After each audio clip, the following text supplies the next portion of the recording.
On va amorcer la nouvelle année avec lui. Je suis bien content de l'entendre et de le recevoir ce matin, mesdames et messieurs. 7h09, je vous présente Maître Frédéric Bérard, avocat, docteur en droit constitutionnel, chroniqueur d'ailleurs au journal Métro.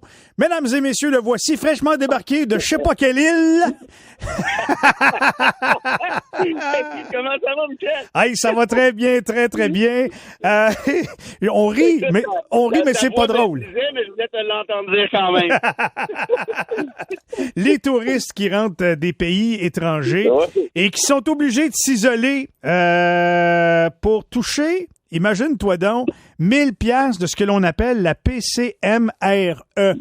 Tu penses quoi de ça ce matin, toi? Ben, écoute, on a eu un extrait des bougons pendant le bye-bye. Moi, ce qui me fait rire, c'est les bougons qui regardent les bougons puis qui comprennent pas que les bougons parlent d'eux en étant bougons. Et je te dirais que si tu rentres de voyage, déjà si t'es allé en voyage par pur agrément, ça fait déjà un petit peu bougon. En tout cas, à tout le moins, ça fait très, très, très égoïste, c'est-à-dire me, myself and I, puis au diable le reste. Mais si en plus, t'as le front d'aller réclamer ce 1000 piastres-là, là, c'est bien de valeur, mais t'es un bougon en ce qui me concerne, et solide. Tu me diras, oui, mais qu'est-ce que c'est ça, cette affaire-là? Comment se fait-il qu'on offre un montant quand même considérable pour quelqu'un qui a quitté le Canada pour son pur plaisir, alors que nous, ici, on se casse en deux pour essayer de suivre les règles sanitaires et on refuse ce type de voyage-là et autres? En fait, c'est une erreur. C'est tout simplement, en fait, dans l'optique où ils ont adopté une loi cet automne, de bonne foi, tous les partis ont appuyé, ont voté en faveur de cette loi-là. Et c'était pas une loi, parce que là, ça a été spiné là, de manière un peu démagogique, là. On essayait de dire que Trudeau s'est levé un matin et disait je pense à ça, ceux qui reviennent de voyage, il faut bien leur donner un petit 1000 pour qu'ils partent s'isoler. Mais c'est pas ça, là. C'est que dans la loi, ce qui était prévu initialement, c'est ceux qui ont une maladie X, Y, Z, donc dans ce cas-ci, la COVID, et qui doivent aller s'isoler. En fait, on veut les encourager à s'isoler, évidemment, mais qui n'ont pas de congé maladie au travail et ainsi de suite. On va leur donner 1000 $ pour qu'ils puissent justement s'isoler et continuer à vivre ces 2 semaines-là. Mais ça, c'est tout à fait logique, à mon avis, que quelqu'un qui revient, que la COVID, là, il y en a des travailleurs qui vont revenir d'un voyage étranger, ils ont attrapé la COVID. Est-ce qu'ils vont rester 14 jours chez eux s'ils n'ont pas de salaire et s'ils n'ont pas de maladie? Réponse, non. Ils vont pas trop le dire, puis ils vont quand même vaquer à leurs occupations, puis là, ils vont devenir un danger pour la société. Fait que le gouvernement s'est dit, pour aider ces gens-là à ne pas contaminer les autres, on va leur donner un petit 1000. Et oui, puis ça, c'est s'ils n'ont pas accès à des congés maladie prévus à leur emploi. Donc, on s'entend que c'est un cas de dernier recours pour souvent des gens qui peuvent être un peu plus défavorisés, des gens qui peuvent travailler, par exemple, au salaire minimum dans des endroits non syndiqués, et ainsi de suite. Donc, moi, je suis d'accord avec toi. C'est la pure logique. Le problème, c'est comme ça arrive parfois dans plusieurs lois, même en fait, c'est qu'il y a ce qu'on appelle des trous, les trous à fromage. Puis là, il y a des petits fins finaux qui se réclament du trou à fromage en disant je l'ai trouvé, j'ai le droit, regardez, la loi dit ça. Bon, moi, ce que je fais dans la vie en partie, c'est enseigner l'interprétation des lois à la Fac de droit de l'Université de Montréal. Puis, la première affaire que tu enseignes, moi, à peu près, dans ce cours-là, c'est l'esprit de la loi. C'est quoi l'idée de la loi? C'est quoi l'objectif de la loi? Quand Ottawa a adopté cette loi-là, qu'est-ce qu'il y avait en tête? Est-ce qu'il y avait en tête d'aider des gens qui ont de la difficulté à joindre les deux bouts dans bien des cas et qui pourraient aller contaminer d'autres personnes, comme tu le disais, si on leur offrait pas ce 1000 $-là? Ou c'est récompenser un bougon qui est allé, je sais pas moi, se bronzer la bédaine, tiens, pourquoi pas, à South Beach et autres, et revient contaminer grand-papa, grand-maman? Bien, évidemment que c'est la première option. Et dans ce cas-ci, là, le problème qu'Ottawa a, c'est qu'il va falloir corriger cette erreur-là au plus vite. Le problème, c'est que ça a été fait dans une loi. Une loi, c'est adopté à l'ensemble du Parlement comme tel. Ça ne change pas en claquant des doigts non plus, particulièrement pas en temps de pandémie. Ça se fait, mais c'est un petit peu plus compliqué, c'est un petit peu plus long que si c'était, par exemple, juste un décret du gouvernement où là, tu as un ministre qui dit moi, je change ci, moi, je change ça. Un peu comme fait, par exemple, Christian Dubé à Santé à Québec. Là, c'est un petit peu plus compliqué, mais c'est pas parce que c'est plus compliqué que ça se fait pas rapidement. Il va falloir s'embrayer. Et dans l'intervalle, ceux et celles qui vont chercher ce chèque-là, franchement, je suis désolé, là, si vous revenez de voyage, vous êtes des bougons. Il n'y a pas d'autre mot. C'est assez clair. Écoute, là, il y a toute l'histoire du test obligatoire si tu rentres d'un autre pays. Là, je lis que ça devrait être en fonction, ça, dès le 7 janvier, si je comprends bien. Comment ça se fait qu'on n'a pas pensé à ça avant, Joël Vert? Tu sais, déjà que c'est bougon d'aller à l'extérieur, mais comment ça se fait qu'avant que le monde parte, on leur a pas dit là, pour revenir, ça va vous prendre une preuve d'un test négatif à vos frais, by the way, parce que c'est pas à nous autres, la société, de payer pour les tests des bougons, là. Ça, je suis d'accord avec toi, puis le problème, c'est que c'est la pression politique, hein, dans un sens. Quand les gens, en fait, en novembre, il n'y a pas à peu près personne qui pensait à ça plus qu'il faut. Et là, à partir de mi-décembre, 20 décembre, quand on a vu les reportages à gauche, à droite de tous ceux et celles qui partaient dans le sud, ben là, évidemment, les gens ont fini par se dire, hey, c'est quoi cette affaire-là, là? Ils vont revenir ici pendant que nous faisons des sacrifices, pendant que nous sommes privés de voir notre famille, nos proches pendant le temps des fêtes. Ils vont débarquer ici puis ils vont venir nous contaminer. Donc, je pense que c'est une réaction politique à cette espèce de frustration-là qui est légitime, à mon avis.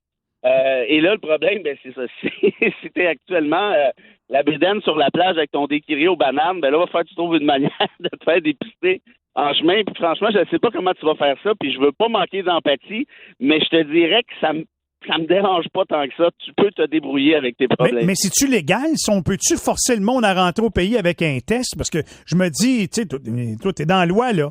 Moi, je suis là-bas, là, puis on m'a pas avisé avant de partir qu'il fallait que j'aille un test. Puis pendant que je suis là-bas, on me dit, là, maintenant, ça me prend un test. Mais c'est à vous autres de me le dire avant. Je serais pas allé, sinon, peut-être, tu sais. Ben, là, c'est sûr que ton argument en vaut la peine. Il y a dans ce qu'on appelle la Charte canadienne un article qui s'appelle l'article 6 qui prévoit la liberté de circulation, donc qui te permet de sortir du Canada, de rentrer au Canada, de te promener au Canada. Évidemment, il y a des limites, hein, comme dans n'importe quel droit et liberté. Là, c'est pas absolu. Là, faut considérer les intérêts de la collectivité aussi. Donc, si jamais il y avait une contestation judiciaire, je te dirais que ça serait probablement en vertu de cet article-là. Et là, le juge devra se questionner à savoir, est-ce que je fais prévaloir les intérêts individuels de M. Déquiri aux bananes ou les intérêts collectifs d'une société qui dit, là, ça va faire, trouve-toi une façon, paye ton test et achète-nous plus. Moi, j'ai l'impression qu'en temps de pandémie, la Cour pencherait vers la deuxième option, qui est l'option plus bête un peu, mais qui est celle de protéger les intérêts de la collectivité. Ce qui ne veut pas dire, par contre, qu'il n'y a pas une possibilité pour M. Déquiri de remporter sa cause exactement basée sur ce que tu viens de dire. Moi, j'ai une expectative raisonnable. Dites-moi là, avant, je ne sais pas, moi, je suis rendu au Honduras ou ce que tu veux que je trouve ça, moi, une clinique de dépistage à ce niveau-ci. Là, j'ai pris l'exemple du Honduras, mais évidemment, ça aurait pu être un autre pays. Tout à fait, je comprends très bien. OK, pour compléter ce matin, Frédéric, on va parler des gens, des députés, de l'élite de notre société, de nos représentants dans les différentes instances gouvernementales qui ont été élus parce qu'on fait confiance à leur jugement et qui ont décidé d'aller faire un petit tour à l'étranger pendant la période des fêtes. Dans certains cas, j'ai envie de te dire, c'est moyennement justifié. Dans d'autres, ça n'a pas d'allure. Ouais. Ben, écoute, moi, je suis en désaccord avec toi. C'est juste sur une chose, c'est quand tu dis que les députés font partie de l'élite de la société. Ça, je suis pas sûr. Mais, en fait, ils devraient donner l'exemple parce qu'ils sont nos représentants, mais à savoir s'ils sont l'élite, je ne sais pas. En tout cas, dans certains cas, oui. Dans d'autres cas, c'est moins clair. Écoute, si tu es chef de parti, puis tu as un de tes députés qui lève le fly comme ça, sans te le dire, ben, je suis désolé, mais il faut qu'il y ait des conséquences, là, parce que les règles non seulement sont claires, mais en plus de ça, tout le monde s'astreint à. Donc, politiquement parlant, pas trop payant là, d'aller défendre des gars comme ça. Tu sais, Dominique Anglade avec Pierre Arcan, je sais pas comment ils vont faire pour gérer ça. Monsieur Arcan, à mon avis, devrait démissionner. Ben, je pense aussi. Je pense aussi, puis écoute, c'est dommage que ça, si c'est le cas, c'est dommage que ça se finisse comme ça. Oui. Le gars a été chef du parti par intérim, il a été ministre de l'Environnement, il a été ministre de d'autres ministères importants aussi. Je pense que c'est un politicien qui est honnête, qui a donné une partie de sa vie au service public, mais quelle erreur de jugement. Puis, en plus de ça, je pense que comment se fait-il qu'on a permis ça? Comment se fait-il que Dominique Anglade a dit « Ah ben OK, ben regarde, c'est à tes risques et périls, mon Pierre. c'est pas tout à fait au risque et péril de Pierre Arcan, c'est aussi au risque et péril du Parti libéral et du leadership de Dominique Anglade, parce que les gens se retournent vers le chef de parti en disant « Mais qu'est-ce que vous faites? Comment ça se fait que vous avez laissé partir ce gars-là? » Ben oui, mais écoute bien, si toi, tu as décidé d'aller dans le sud pendant la période des fêtes, ton boss, il va quand même pas te dire « Vas-y pas, je veux pas. » Moi, j'aurais bien aimé ça que mon boss, il vienne me dire « Tu vas pas dans le sud pendant la période des fêtes si j'avais eu l'intention d'y aller. » C'est pas comme brimer mes droits, mais tu sais, je m'en vais dans ouais. Tu sais, je décide d'utiliser cet argument-là, puis Pierre Arcan, c'est pareil. Il doit rien à Dominique Anglade. Lui, elle fera bien qu'est-ce qu'elle voudra. Moi, je m'en vais dans le sud. Ouais, sauf que, tu sais, les gens votent pas pour ton boss chez Cogeco, mais les gens votent pour Dominique Anglade, la boss de Pierre Arcan. Ouais. Je pense que c'est le volet plus politique. En termes de droit, t'as raison, je te le donne à 100%, mais c'est en termes de politique que ça a l'air fou. Tu sais, tu passes un message, tu essaies de passer un message. Même, on a Yuri Chassin de la CAQ, qui est le parti au pouvoir, là, à ce que je sache. Et là, je comprends, là, il est allé rejoindre son conjoint au Pérou, puis ça fait 1 an qu'il l'a pas vu, puis bon, ben c'est triste. Je veux dire, on a tous l'empathie pour ça, là, j'imagine. Mais, je veux dire, il n'est pas tout seul, Yuri Chassin, à avoir des bonnes raisons de quitter non plus, là.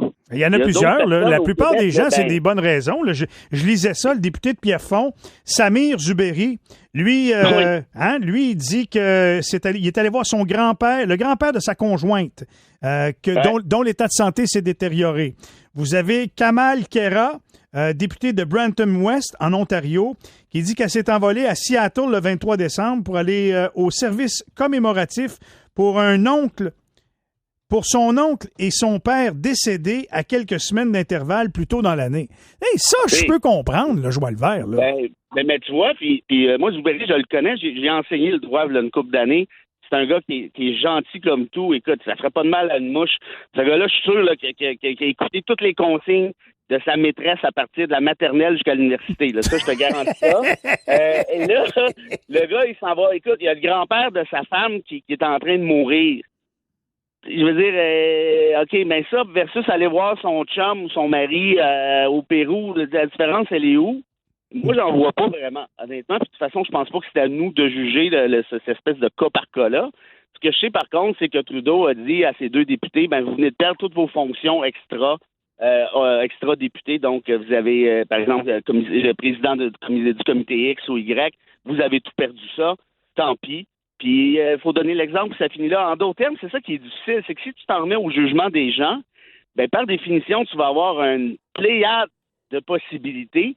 Et là, tu vas passer du Pierre Arcan à la dame qui s'en va voir, imagine, qui s'en va assister là, aux funérailles de son père et oncle. Peux-tu vraiment empêcher ça? Je pense pas, mais il faut être clair à quelque part parce qu'autrement, on se ramasse avec justement l'espèce de spectre qui est excessivement large. Puis là, comment tu traces la ligne après, je pense que c'est foutu, tu n'es pas capable de le faire. OK, ben on va se laisser là-dessus. Merci beaucoup de m'avoir fait penser au bougon encore une fois. C'était drôle pendant le bye-bye, c'était encore très drôle ce matin. Et... Parlant de bougon, écoute, je t'ai espionné rapidement en 2 secondes sur Donald Trump, la Georgie, ce que tu disais. Cette affaire-là, là, c'est le Watergate plus. C'est un peu comme si Donald Trump avait dit à Richard Nixon, « Hold my beer, Dick ».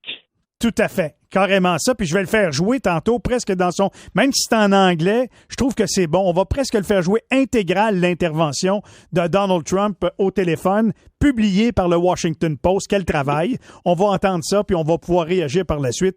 Bonne année, Maître Bérard. Toujours un plaisir de vous parler. Michel Langevin et tout ton auditoire, je ne sais pas ce que je peux souhaiter à un gars qui transpire le bonheur, l'enthousiasme comme toi, mais en tout cas, je te le souhaite. En tout cas, demain, m'a transpiré le sucre à la crème, j'en ai un gros bol frais juste à côté de moi. Va piquer le sirop d'érable. OK, on se reparle. Salut, bye-bye. Frédéric Bérard, avocat, docteur en droit, professeur en droit constitutionnel et chroniqueur au journal Métro. Vous allez l'entendre une fois, sinon 2 fois par semaine, ici, au 104.7 à Coluta-Weslev. 7h23.